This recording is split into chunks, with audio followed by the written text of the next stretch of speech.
అందరికీ నమస్కారం. నేను మీ Sangeetha. Welcome to mom Geetha steps. ఈరోజు కూడా ఒక మంచి ఇంట్రెస్టింగ్ టాపిక్తో మీ ముందుకు వచ్చేసాను. గర్భం ధరించాక మన శరీరంలో అనేక మార్పులైతే చోటు చేసుకుంటాయి. అందులో ముఖ్యంగా కడుపులోని బిడ్డ ఎదుగుతున్న కొద్దీ మన యొక్క కడుపు భాగం బాగా బయటికి పెరుగుతుంది. అయితే ఈ క్రమంలో మన యొక్క చర్మం అనేది బాగా సాగడం వలన దురద పెట్టడం అనేది చాలా సహజమే. అలాగని ఆ ప్రదేశాన్ని మనం గోకడం, రుద్దడం లాంటివి చేస్తే చర్మం మీద ఘాట్లు పడి అవి శాశ్వతంగా మచ్చలుగా ఏర్పడతాయి. అందుకే ఈరోజు మనం ఏం చూడబోతున్నామంటే, మన యొక్క కడుపు భాగం బాగా పెరుగుతున్నా కూడా దురద రాకుండా ఉండాలంటే ఎలాంటి జాగ్రత్తలు పాటించాలో తెలుసుకుందాం. అంతకంటే ముందు ఒకవేళ మీరు కనుక మన ఛానల్ మొదటిసారి చూస్తున్నట్లయితే తప్పకుండా మామ్ గీతా స్టెప్స్ని సబ్స్క్రైబ్ చేసుకోండి. సో ఇంకెందుకు ఆలస్యం, లెట్స్ స్టార్ట్ అవర్ వీడియో. నెలలు నిండుతున్న కొద్దీ పొట్ట అంతకంతకు పెరుగుతూ ఉంటుంది. దీని ద్వారా అక్కడ చర్మం సాగుతూ దురద పెడుతుంది.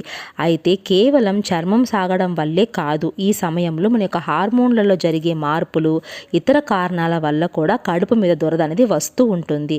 అలా జరగకుండా చిట్కాలేంటి ఇప్పుడు మనం చూద్దామా?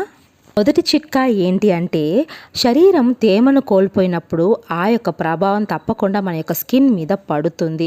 ఆ యొక్క స్కిన్ బాగా డ్రై అయ్యి అక్కడ దురద అనేది పెడుతుంది. అందుకే గర్భవతిగా ఉన్నప్పుడు ఎక్కువ మొత్తంలో నీరు అనేది తీసుకోవడం మంచిది. సో దీనివలన ఏమవుతుందంటే మన యొక్క స్కిన్ అనేది హైడ్రేటివ్గా ఉంటుంది, తేమగా ఉంటుంది. కాబట్టి దురద సమస్యకు చాలా వరకు దూరంగా ఉండొచ్చు.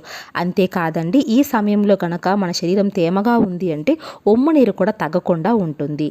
ఇక రెండవదిగా చూస్తే, మన చర్మం అనేది డ్రై అవ్వకుండా ఉండాలంటే మాయిశ్చరైజర్ తప్పకుండా ఒక బెస్ట్ అని చెప్పాలండి. మాయిశ్చరైజర్స్ వలన మన చర్మం పొడి బారకుండా ఉంటుంది. అందుకే నిపుణుల సలహా మేరకు మనం కడుపు మీద అప్లై చేయాలి. కాబట్టి ఆ యొక్క మాయిశ్చరైజర్స్ అనేవి ఎలాంటి సువాసన రహిత అంటే స్మెల్లెస్గా ఉండాలి, హైపో అలర్జెటిక్గా ఉండేలాగా చెక్ చేసుకొని అలాంటి మాయిశ్చరైజర్ని మీరు తరచు పొట్ట మీద కానీ ఎక్కడెక్కడ దురద ఉందో ఆ ప్లేస్లో అప్లై చేయడం ద్వారా మీకు చాలా వరకు దురద అనేది తగ్గిపోతుంది.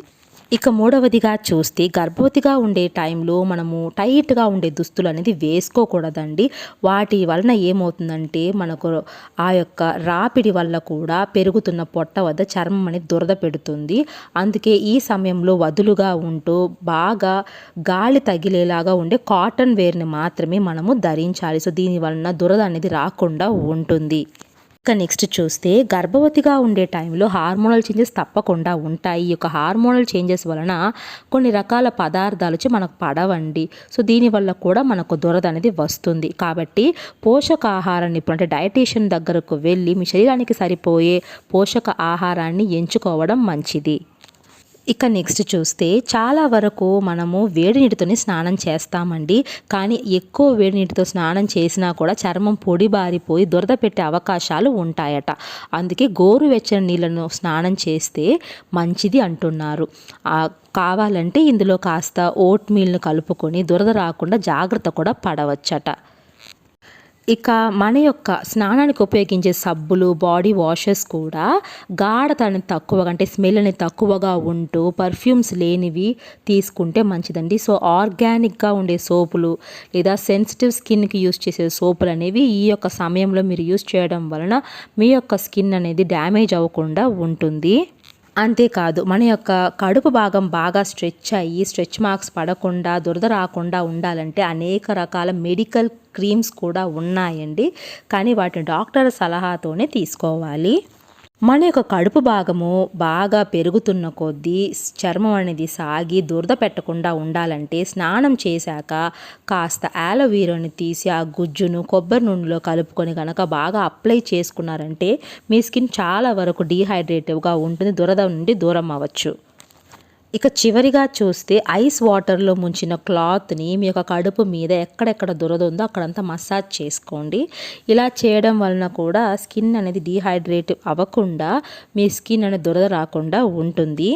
ఫ్రెండ్స్, ఇక్కడ మీరేం గుర్తించాలంటే ప్రతి ఒక్క గర్భవతి స్కిన్ ఒకేలాగా ఉండదండి. అందరికీ ఈ చిట్కాలు సెట్ అవుతాయని కూడా మనం చెప్పనవదు. కాబట్టి పొట్ట పెరిగే కొద్ది దురద అనేది మనకు రాకుండా ఉండాలంటే డాక్టర్ సలహా తీసుకోవడం మంచిది. కాబట్టి మీకు గనక ఎక్కువ దురదగా ఉంది అంటే డాక్టర్ను కన్సల్ట్ అయ్యి ఏ మెడిసిన్ తీసుకుంటే ఏ క్రీమ్ వాడితే మంచిదో డాక్టర్ను సంప్రదించి తెలుసుకోండి. సో ఫ్రెండ్స్, ఐ హోప్ ఈ వీడియో మీకు యూస్ఫుల్గా ఉందనుకుంటున్నాను. యూజ్ అనిపిస్తే తప్పకుండా వీడియోని లైక్ చేయండి, మీ ఫ్రెండ్స్కి కూడా వీడియోస్ని షేర్ చేయండి. ఇంకా మరిన్ని వీడియోస్ చూడాలనుకుంటే మామ్ గీతా స్టెప్స్ని సబ్స్క్రైబ్ చేసుకోండి. Thank you so much for watching.